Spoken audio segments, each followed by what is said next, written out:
없느니라. 아멘. 우리 좌우에 있는 분들하고 인사 한번 하시겠습니다. 이 오후에도 만나뵙게 돼서 반갑습니다. 인사하겠습니다. 이 오후에도 만나뵙게 돼서 반갑습니다. 우리 앞뒤로도 인사하겠습니다. 육과 영의 잠을 깨웁시다. 예, 이 시간이 참 노곤노곤해지는 시간입니다. 그렇죠?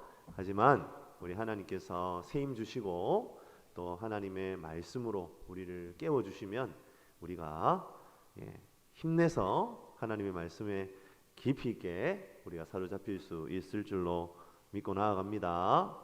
아멘. 감사합니다. 갈라디아서는 후반부로 넘어오면 올수록 그 핵심적인 주제인 그리스도인의 자유를 더욱 명백하게 드러내죠. 우리는 율법의 저주나 정죄 아래 속박되어 있었던 사람들입니다.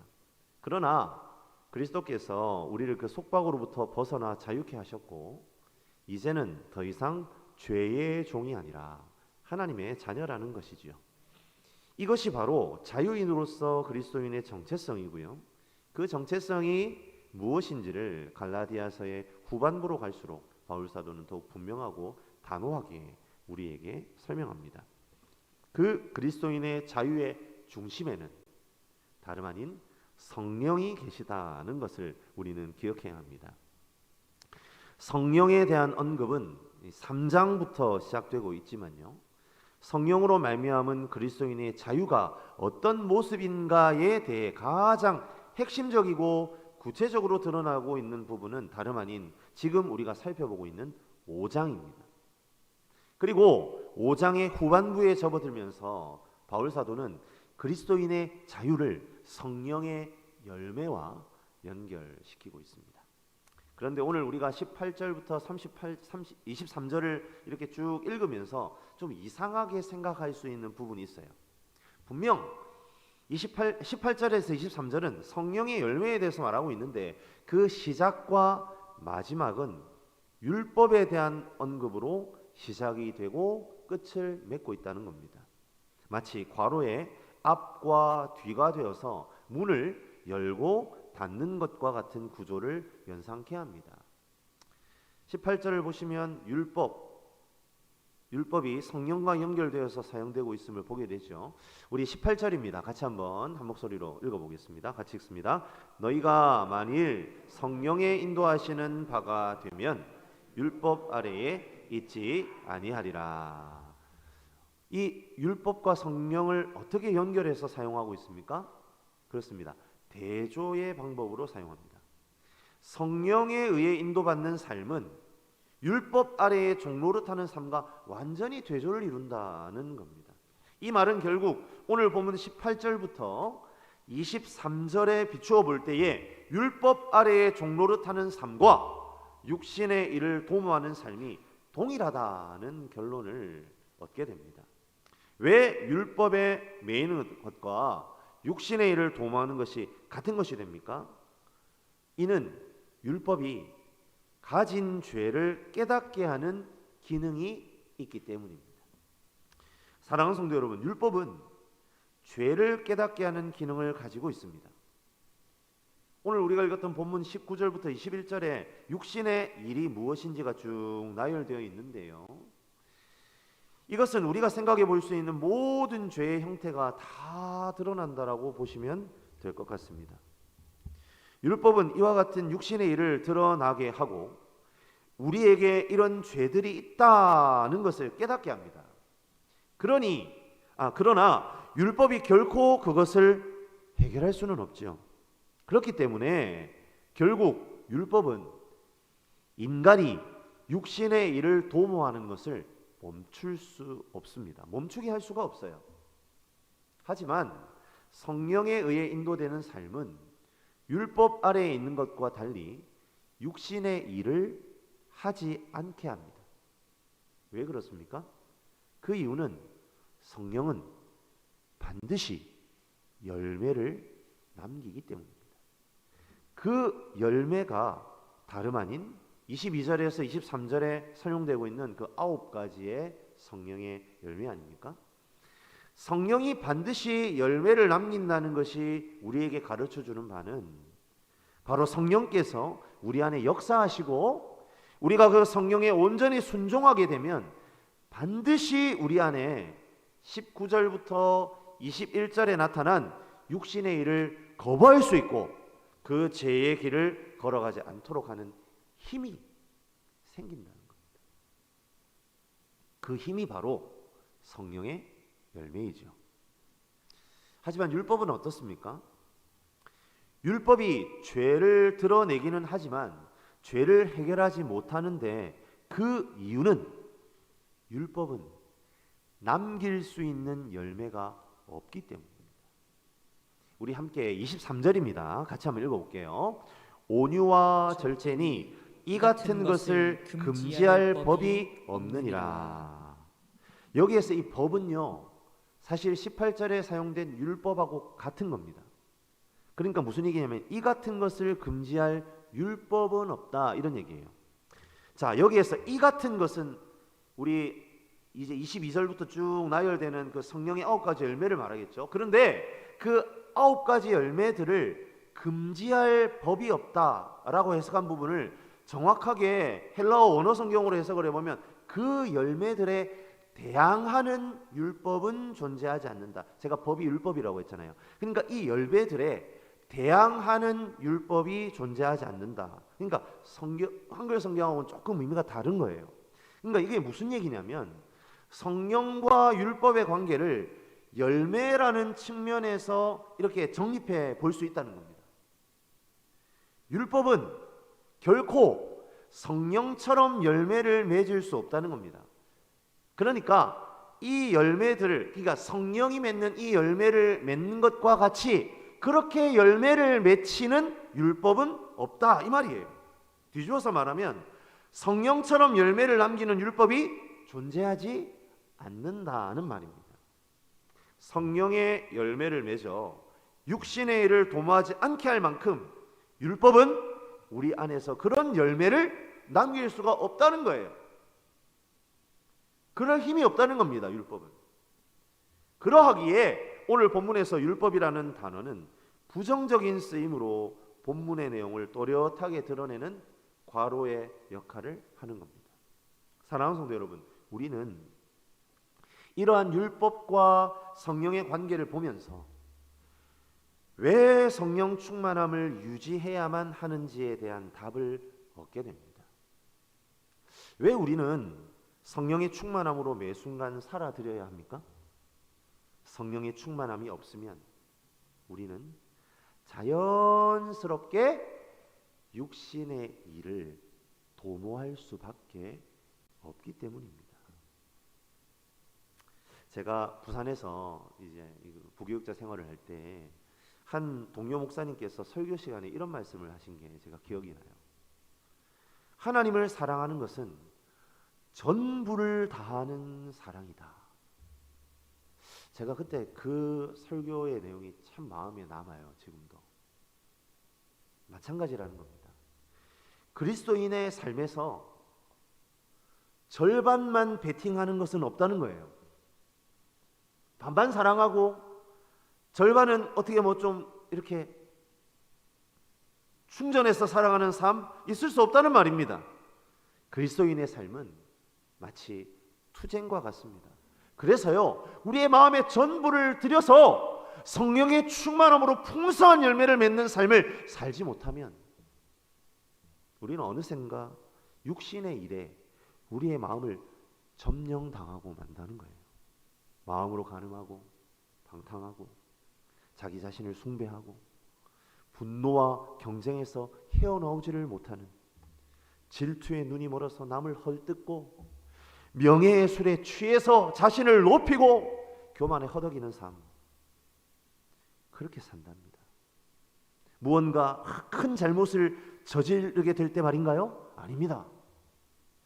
매 순간 성령의 충만함에 사로잡히지 않으면, 성령의 충만함이 없으면 우리가 그렇게 될 수밖에 없다는 겁니다. 우리는 절대로 그리스도인의 자유를 누리는 삶을 살 수 없게 되는 거죠. 사랑하는 성도 여러분, 그러하기에 그리스도인의 삶에 양다리는 존재할 수가 없습니다. 올인해야 합니다. 전부를 드려야 합니다. 성령께 전적으로 사로잡혀 열매 맺는 삶을 살 때에 그 삶을 통해 우리는 진정한 자유인으로서의 삶을 누리게 된다는 사실을 기억하며 나아가는 우리 모든 전대중앙교회 성도님들 되시기를 주님의 이름으로 간절히 축복합니다. 앞서 설명드린 대로 율법은요, 열매를 남길 수가 없습니다. 하지만 성령은 달라요. 성령은 그리스도 안에 내주하여 역사하시는 성령 하나님이십니다. 성령님은 그리스도인 안에 내주하여 육신의 일을 도모하지 않게 할 만큼 강력한 영향력을 미치시는 분이에요. 어떤 방법으로 말입니까? 그렇습니다. 바로 열매라는 방법이 그것입니다. 그렇다면 사랑하는 성도 여러분, 우리는 이 열매라는 단어에 주목해 봐야겠죠. 열매라는 단어는 일종의 비유입니다. 그것도 우리에게는 매우 익숙한 비유지요. 요한복음에서 그리스도께서 자신을 스스로 포도나무로, 그리고 성도를 가지에 비유하셨죠. 그리고 그 가지는 반드시 포도나무에 붙어 있으므로 열매를 맺어야 한다, 그것을 강조하셨어요. 예수님께서 말씀하신 그 열매에 대한 구체적인 해설이 다름 아닌 오늘 본문에 나타난 성령의 열매 아니겠습니까? 열매라는 단어를 통해 우리가 생각해 보아야 하는 것은요, 두 가지입니다. 우리가 첫 번째로 생각해 보아야 될 것은 이것이지요. 열매라는 단어가요, 실제로 헬라어 원어를 보면 단수라는 사실에 우리는 먼저 주목해야 됩니다. 한 열매라는 말이에요. 9가지의 열매가 아니고요. 우리는 흔히 독자적인 9개의 열매로 성령의 열매를 생각하기 쉽습니다. 하지만 오늘 본문에 나열된 9가지는 마치 포도송이처럼 다발로 존재하는 하나의 열매입니다. 우리는 이 점을 놓고 무엇을 깨달아야 할까요? 그것은 다름 아닌 성령의 열매가 각 사람 모두에게 맺어져야 하는 열매라는 사실입니다. 사랑하는 성도 여러분, 우리는 흔히 성령의 열매를 놓고 이렇게 설명을 할 때에 각 사람의 성향으로 이 성령의 열매를 좀 치부할 때가 많아요.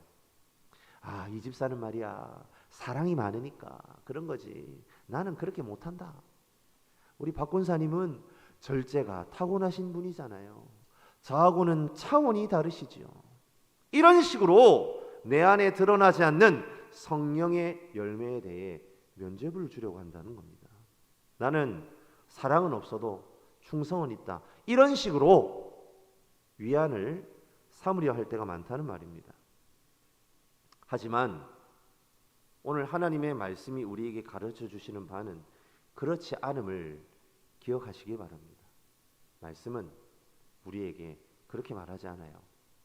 이 9가지의 열매는 내가 그리스도인이라면, 내 안에 성령이 거하시고 계시다면 반드시 9가지 모두 맺혀 드려야 하는 한 열매라는 말입니다. 뒤집어 말하면 내 삶에서 온전히 9가지 성령의 열매가 드러나지 않는다면 내 삶을 점검해 보아야 한다는 말입니다. 사랑하는 성도 여러분, 하나님은 우리에게 어쩌면 개인의 성향처럼 보이는 이 9가지 모두가 너희의 전 삶의 영역에서 온전히 드러나야만 너희가 참 성도다라고 말씀하시는 것 같아요. 사랑, 희락, 화평, 오래 참음, 자비, 양선, 충성, 온유, 절제, 이 9가지 모두가 우리의 삶에서 온전히 드러나야 합니다. 그리고 하나님은 그 모두가 우리의 각자의 삶에서 드러나기를 오늘도 우리를 향하여 기대하고 계신다라는 것을 꼭 마음에 붙잡으시는 우리 성도님들 되시기를 간절히 축복합니다. 두 번째로 생각해야 하는 것은 열매가 결과물이라는 사실이에요. 뭐 당연한 거 아닙니까, 목사님? 열매는 결과물이죠. 가을이 돼서 따는 거 결과물 아닙니까? 예, 맞습니다. 어떤 식물이 말입니다. 열매를 맺기 위해서는 성장하기까지 시간이 걸리고요. 또 돌봐주고 가꾸어야 한다는 사실을 우리 잘 알고 있지 않습니까? 포도가 그 포도나무 심은 그 해에 열매 안 난다면서요. 저는 농사를 안 지어봐서 잘 모르는데 3년, 뭐 5년 그렇게 걸린다고 하더라고요. 제대로 상품의 가치를 그 열매가 보려면 말이죠. 이처럼 성장하고 가꾸고 돌보는 시간이 필요합니다. 성령의 열매는 성령께서 우리의 내면에서 맺게 해주시는 것이다라는 사실을 우리가 기억해야 된단 말이에요. 그런데 우리가 어떻게 생각한다는 말입니까? 의외로 그렇게 생각 안 한다는 겁니다. 무언가 노력을 통해서가 아니라 단순히 성령께서 우리를 인도하시는 대로 우리가 순종함으로 우리가 알고 있는 이 9가지의 열매가 맺어지는 것인데, 도리어 우리 안에서 뭔가 흘러나오는 그 무엇, 내 노력으로 만들어지는 그 무엇으로 성령의 열매를 치부하기도 한다는 겁니다. 성령의 열매는 성령님께 온전히 순종하는 사람만이 맺을 수 있는 것입니다. 그렇게 성령님께 온전히 순종하는 상태를 우리는 성령 충만한 상태다라고 말한다는 거예요. 사랑하는 성도 여러분, 그러하기에 우리는 성령의 열매가 우리의 노력에 의한 것이 아니라 성령의 인도하심의 결과라는 사실을 분명하게 바라보아야 한다는 겁니다. 오늘 본문에 나열되어 있는 9가지 중에 우리가 스스로의 노력을 통해 개발해야 하는 것으로 인식하고 있는 것들이 얼마나 많은지 모릅니다. 결과물은 결과물인데 자연스럽게 맺어지는 것이 아니라 내가 만들어내는 것, 내가 얻어내는 것이라고 생각하기 쉽다는 거예요. 대표적으로 충성을 한번 보시죠. 우리는 주로 어떤 일에 대해서 최선을 다하는 모습, 변함없는 모습, 그런 걸 보고 뭐라고 얘기합니까? 예, 충성을 이야기합니다. 충성됨을 논합니다. 그래, 저 사람 저렇게 최선을 다하는 거 보니까, 그리고 참 변함이 없네. 그래, 역시 충성된 사람이야. 우리는 그렇게 생각한다는 거예요. 그렇기 때문에 충성은 어떻게 생각하기 쉽습니까? 그렇죠. 인간의 노력의 결과라고 생각하기 쉬워요. 하지만 말씀은 충성 또한 뭐라고요? 성령의 열매라고 말합니다. 성령의 충만함의 결과라는 말입니다. 오래 참음, 절제와 같은 것들도 마찬가지입니다. 우리의 성향이 아닙니다. 그러하기에 나는 참을성이 없어서 오래 참음 같은 열매는 못 맺는다, 그런 단어는 나하고 어울리지 않아, 이렇게 말한 거 틀린 말이라는 거예요. 우리는 언제나 성령 충만함으로 우리의 일상생활 속에서 인격의 완전함을 유지할 수 있는 것이지 내가 노력한다고 되는 게 아니라는 겁니다. 가장 중요한 것은 성령의 내주하심과 그분의 다스림 안에 온전히 순종하느냐 하지 않느냐에 달려있다는 거죠. 성령의 열매를 나의 노력으로 되는 것인 포장하지 않는 저와 여러분들이 되시기를 주님의 이름으로 간절히 축복합니다. 100% 순종함으로, 100% 성령께 순종함으로 성도의 삶에 합당한 9가지 열매를 우리의 각자의 삶에서 맺혀 드려야 합니다. 그것이 바로 하나님께서 우리들 각자를 향하여 가지고 계신 그분의 소원이라는 말입니다. 오늘 본문 19절에서 20절에는요, 육체의 일이 이렇게 나열되어 있죠. 우리 19절부터 20절 말씀도 같이 한번 읽어볼까요? 같이 읽습니다. 육체의 일은 분명하니 곧 음행과 더러운 것과 호색과 우상숭배와 주술과 원수 맺는 것과 분쟁과 시기와 분냄과 당짓는 것과 분열함과 이단과 쭉쭉쭉 이렇게 살펴보니까 어떻습니까? 이 육체의 일이 어떤 것이라는 사실을 우리가 알 수 있죠? 예, 맞습니다.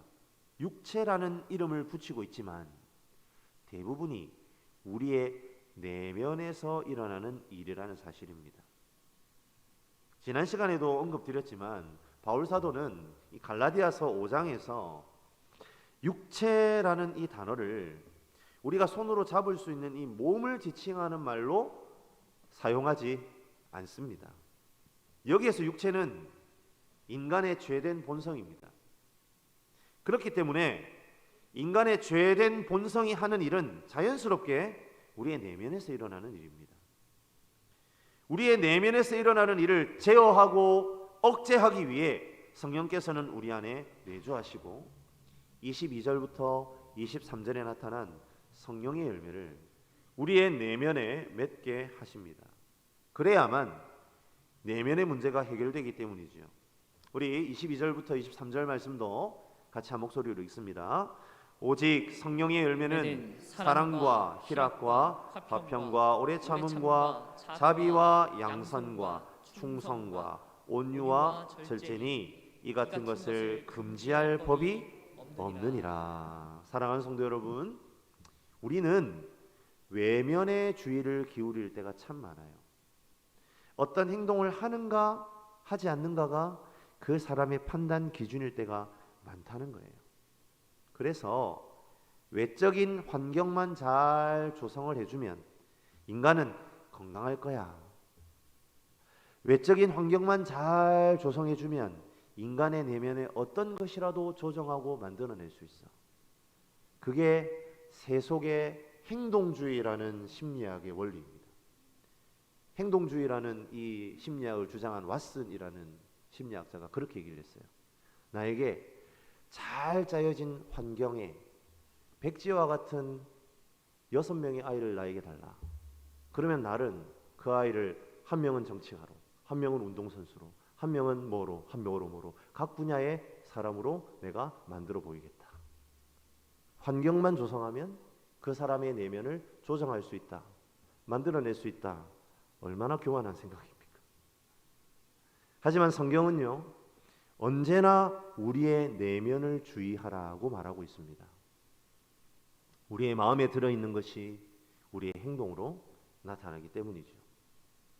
그러하기에 우리는 성령의 능력에 온전히 의지해야만 합니다.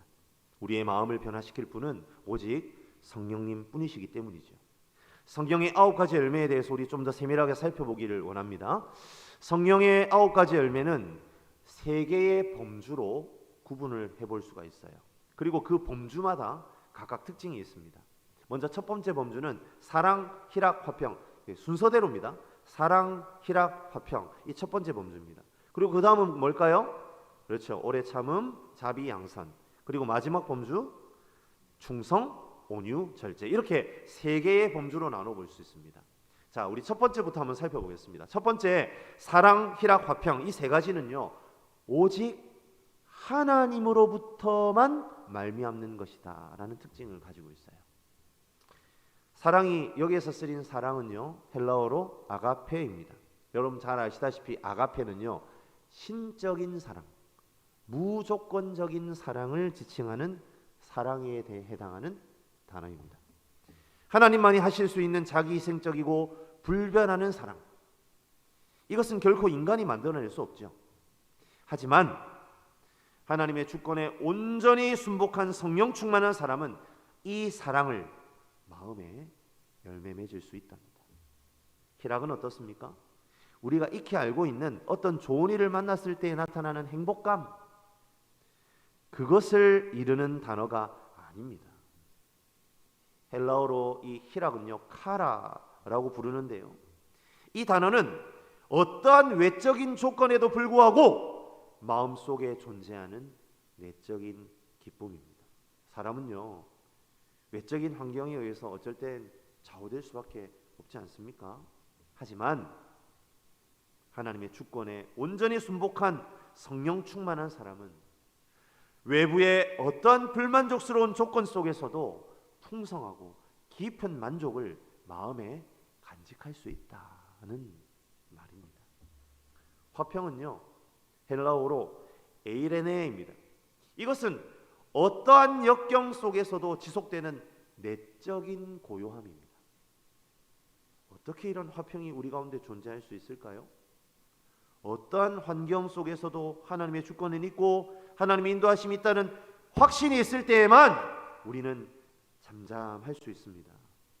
오직 하나님의 주권에 대한 온전한 신뢰만이 이 첫 번째 범주에 속하는 사랑, 희락, 화평의 열매를 우리 가운데 맺을 수 있다는 겁니다. 두 번째 범주에 속하는 오래 참음, 자비, 양선은 사람 대 사람 사이의 관계에서 요구되는 덕목들이죠. 오래 참음은 나를 끊임없이 괴롭히는 사람들에 대해 인내하며 용납하는 태도를 말합니다. 자비는 뭡니까? 하나님이 우리에게 행하셨던 것처럼 다른 사람에게도 자비와 관용을 베푸는 것을 의미하고요. 양선은 어떻습니까? 설사 상대방이 그러한 자격이 없다고 할지라도 선을 행하려고 그 사람에게 손 내미는 것, 예수님이 말씀하신 원수를 사랑하는 것을 말하죠. 이것들 또한 어떤 면에서는 세상의 이치와 대비되는 것입니다.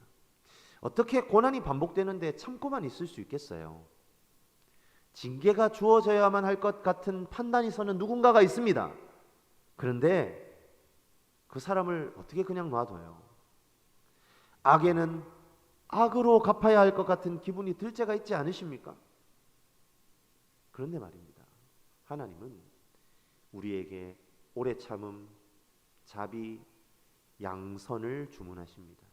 왜냐하면 하나님 자신이 죄 많은 너희들을 향하여 그렇게 하셨기에 거룩한 나의 백성 된 너희들도 그렇게 하라는 거죠.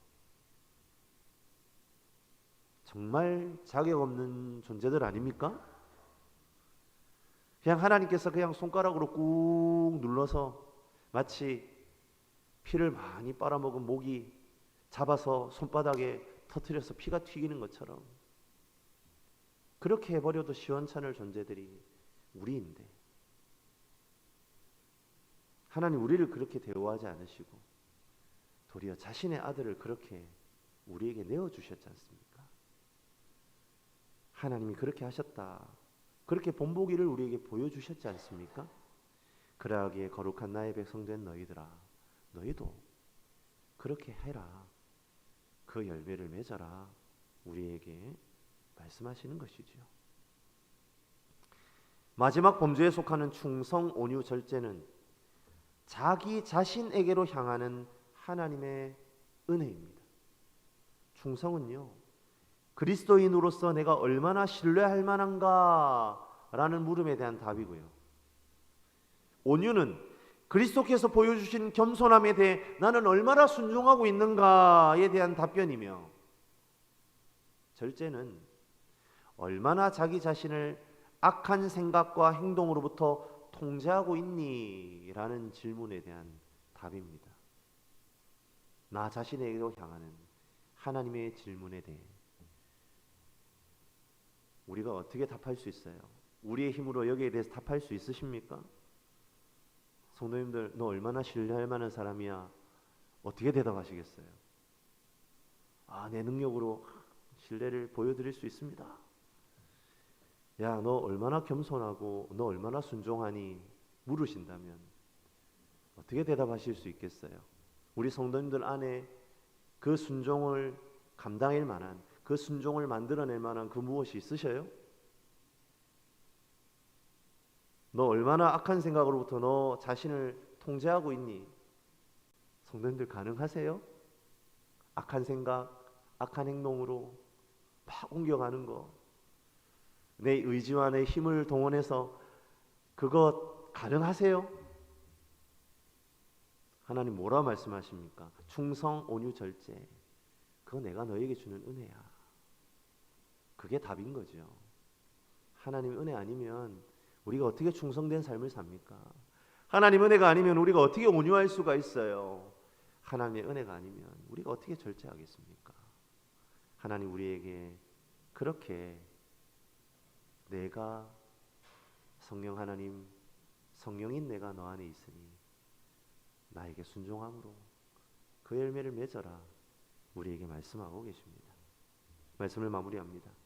사랑하는 성도 여러분, 이처럼 성령의 열매는 그야말로 열매인 것입니다. 어떠한 것 하나도 나의 노력이나 애씀으로 만들 수 없습니다. 반면에요, 육체의 일들은요, 얼마든지 내가 힘 하나 들이지 않아도 자연스럽게 나의 죄된 본성을 따라 살기만 하면 이룰 수 있는 것들입니다. 죄된 본성으로 일어날 수밖에 없는 나의 내면의 행위들을 소멸하고 제거하는 유일한 방법은 오직 하늘로부터 임하는 성령의 은혜밖에 없다는 것을 바울 사도는 우리에게 이 성령과 율법을 대조해 놓음으로 우리에게 가르쳐주고 있습니다. 나의 노력으로는 도저히 이룰 수 없는 것이 바로 성령의 열매임을 인정하는 데에서 성령 충만은 시작됩니다. 하나님의 주권에 온전히 순복하여 성령의 열매를 각자의 내면에 맺어드림으로 육체의 일에서 승리하시는 저와 여러분들이 되시기를 주님의 이름으로 간절히 축원합니다. 우리 한번 이 시간에 이 찬양을 주님께 드리시면 좋겠습니다. 살아계신 성령